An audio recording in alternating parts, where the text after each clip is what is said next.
Students, आज की class में हम जानेंगे कि परिमेय संख्या किसे कहते हैं, परिमेय संख्याओं को किस प्रकार से पहचानेंगे, परिमेय संख्याओं का दशमलव प्रसार किस प्रकार का होता है। परिमेय संख्या चाहे बोर्ड एग्जाम हो और चाहे कॉम्पिटिटिव एग्जाम हो, दोनों के लिए बहुत इंपॉर्टेंट होता है। तो आइए स्टार्ट करते हैं। परिमेय संख्या, परिमेय संख्या हम ऐसी संख्याओं को कहते हैं जिन्हें हम बटा के रूप में लिख सकें, पी बटे क्यू के रूप में लिख सकें। तो परिमेय संख्याओं को कहा जाता है रेशनल नंबर।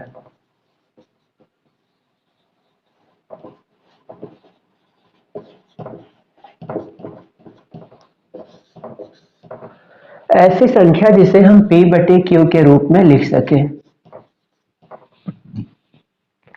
पी बटे क्यू अर्थात अंश और हर के रूप में लिख सकते हैं, जहां P और Q दोनों पूर्णांक होने चाहिए। P और Q अर्थात अंश और हर के रूप में जो संख्या लिखी जाए वो पूर्णांक होनी चाहिए। P और Q पूर्णांक हो।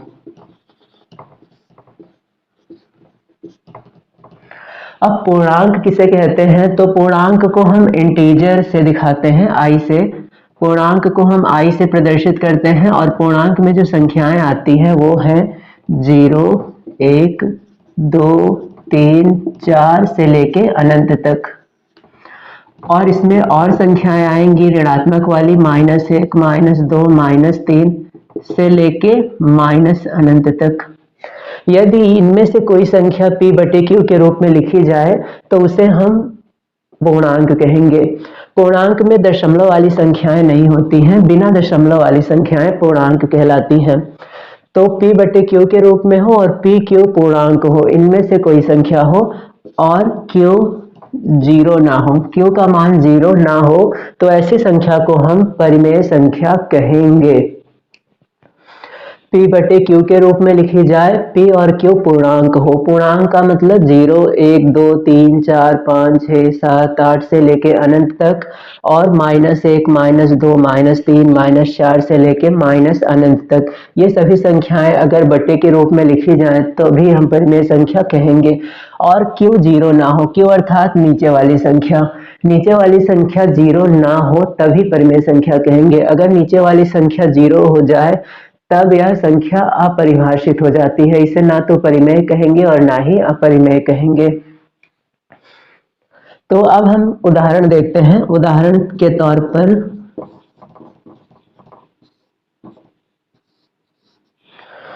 मान लीजिए हमने लिखा 5 बटे 7।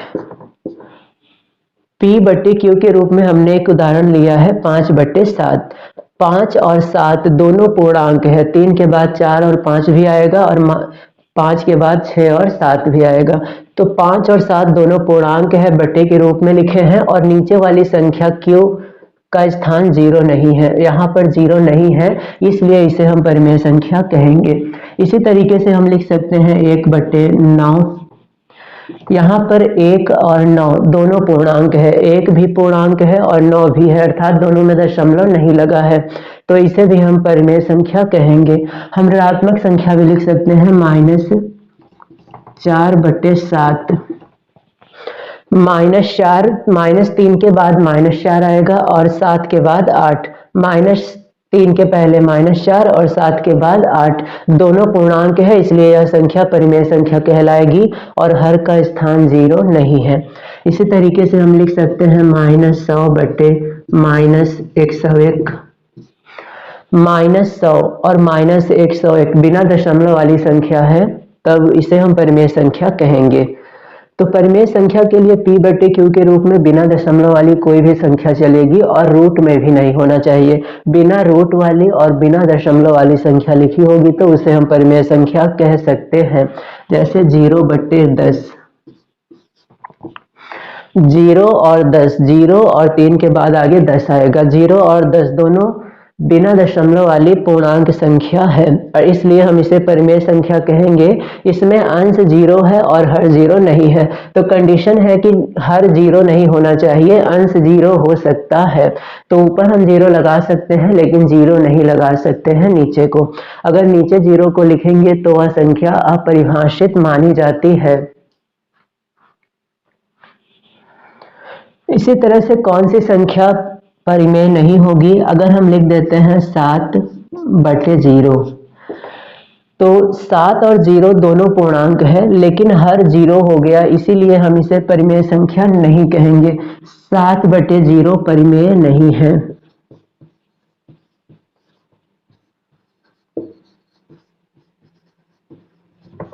ये परिमेय नहीं है और ये सब परिमेय है, क्योंकि इनमें नीचे 0 नहीं है और सभी संख्याएं पूर्णांक है। लेकिन यह परिमेय नहीं है क्योंकि इसमें नीचे वाली संख्या 0 है और सब दोनों संख्याएं पूर्णांक होते हुए भी अगर नीचे वाली संख्या 0 हो, हर 0 हो, तो वह परिमेय नहीं होगा। अब परिमेय संख्या के दो प्रकार हो सकते हैं। एक तो अंश और हर। यदि एक प्रकार वह होगा जिसमें अंश छोटा हो, दूसरा प्रकार वह होगा जिसमें अंश बड़ा हो। अगर अंश छोटा है तो उसे हम प्रॉपर फ्रैक्शन कहते हैं, उचित भिन्न, और अगर अंश बड़ा है तो उसे हम अनुचित भिन्न कहते हैं। तो वीडियो को पॉज करके इसे नोट कर लें। अब हम देखते हैं भिन्न के प्रकार। ये परिमेय संख्या है।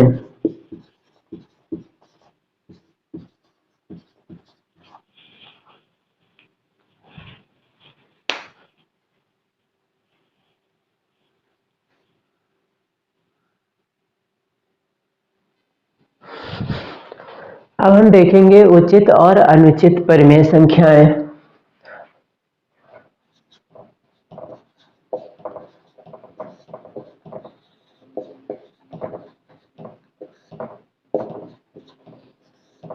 उचित भिन्न और अनुचित भिन्न। उचित भिन्न को कहेंगे प्रॉपर फ्रैक्शन,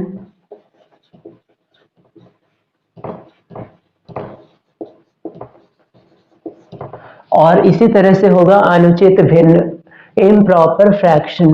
उचित भिन्न हम उसे कहते हैं जिसका अंश छोटा हो और हर बड़ा हो। अंश छोटा हो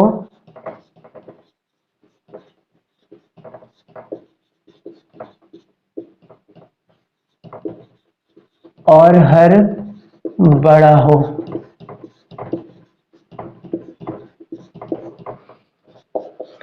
अगर अंश छोटा हो और हर बड़ा हो तो ऐसे भिन्न को हम उचित भिन्न कहेंगे। जैसे उदाहरण के लिए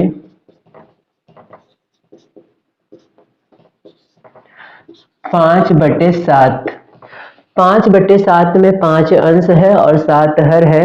5 छोटा है और 7 बड़ा है, अंश छोटा है और हर बड़ा है, इसलिए यह उचित भिन्न कहलाएगी। इसी तरीके से 9/15, 1/100, 101, 3/400, 9/600, ये सब उचित भिन्न है क्योंकि इनका अंश छोटा है और हर बड़ा है। अंश छोटा हो और हर बड़ा हो तो उसे हम उचित भिन्न कहेंगे। और अनुचित भिन्न,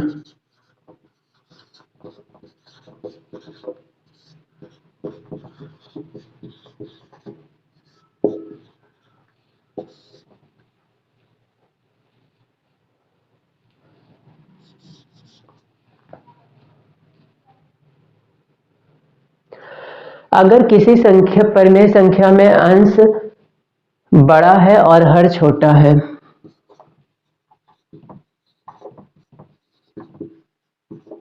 अंश बड़ा हो और हर छोटा हो, तो उसे हम अनुचित भिन्न कहेंगे। इसका उल्टा होगा, अंश छोटा हर बड़ा तो उचित, अंश बड़ा और हर छोटा तो अनुचित। उदाहरण के लिए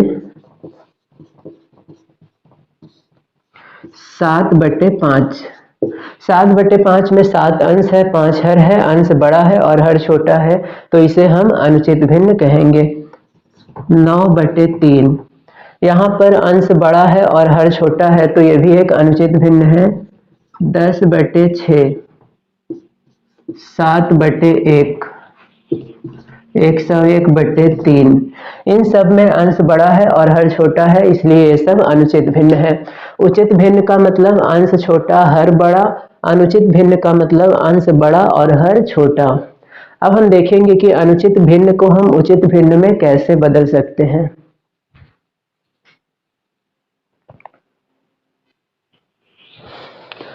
अब हम देखेंगे मिश्र भिन्न किसे कहा जाता है, मिक्स फ्रैक्शन, मिश्र भिन्न।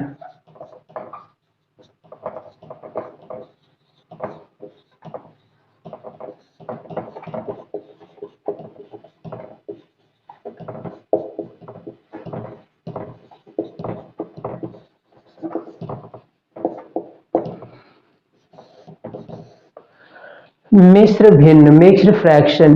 अगर हम एक पूर्णांक के साथ उचित भिन्न को लिखते हैं तो इसे मिश्र भिन्न कहा जाता है। पूर्णांक के साथ उचित भिन्न।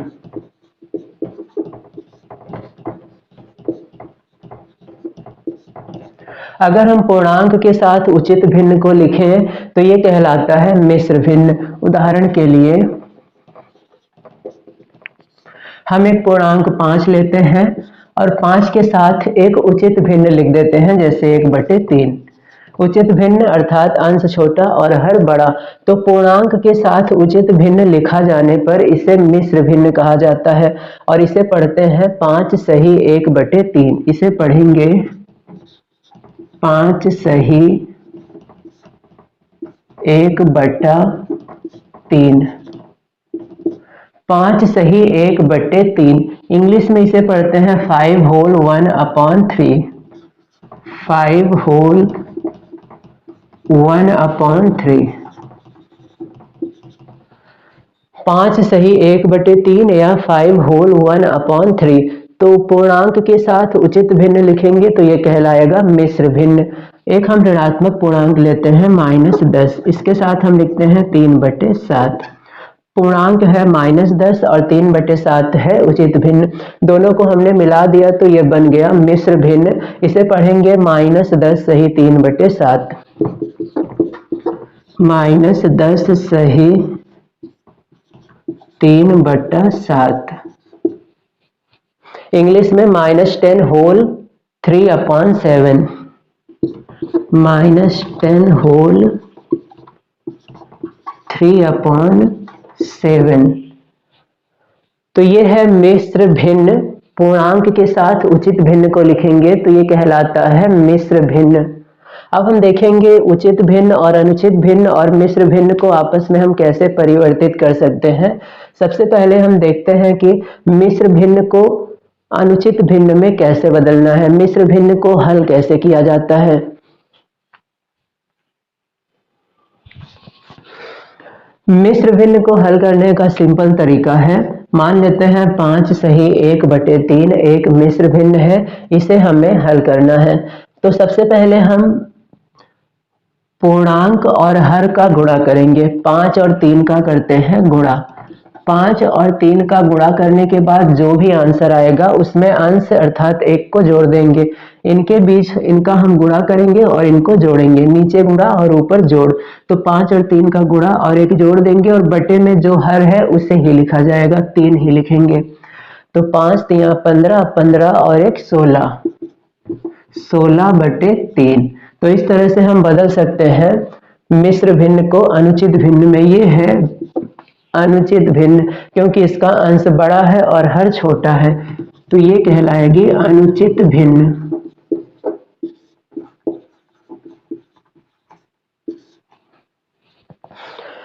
एक और उदाहरण देखते हैं 10 सही 3/4। 10 सही 3/4 को हमें अनुचित भिन्न में बदलना है। तो सबसे पहले नीचे वाली संख्याओं का गुणा करेंगे और जो आएगा उसमें ऊपर वाली संख्या जोड़ देंगे। तो 10 चौक 40, 10 और 4 का करेंगे गुणा और ऊपर है 3, 3 को हम जोड़ देंगे और बटे में जो है वही लिखेंगे, 4 है तो 4 लिखेंगे। और फिर 10 चौक 40, 40 3 43, 43/4। ये हो गया हमारा आंसर। इसी तरह एक उदाहरण और देखते हैं 15 सही 1/7। इस बार उदाहरण है 15 सही 1/7। इसे हमें अनुचित भिन्न में बदलना है। तो सबसे पहले 15 और 7 का करेंगे गुणा और फिर 1 को जोड़ देंगे। तो हम लिखेंगे 15 × 7 और प्लस 1। 15 और 7 का गुणा और 1 जोड़ देंगे और बटे में लिखेंगे 7। 15 7 का गुणा 15 सत्ते 105, 105 में 1 जोड़ेंगे 106/7। तो इस तरीके से हम मिश्र भिन्न को अनुचित भिन्न में बदल सकते हैं। अब हम देखेंगे कि अनुचित भिन्न को मिश्र भिन्न में कैसे बदला जा सकता है, इसका बिल्कुल उल्टी प्रक्रिया।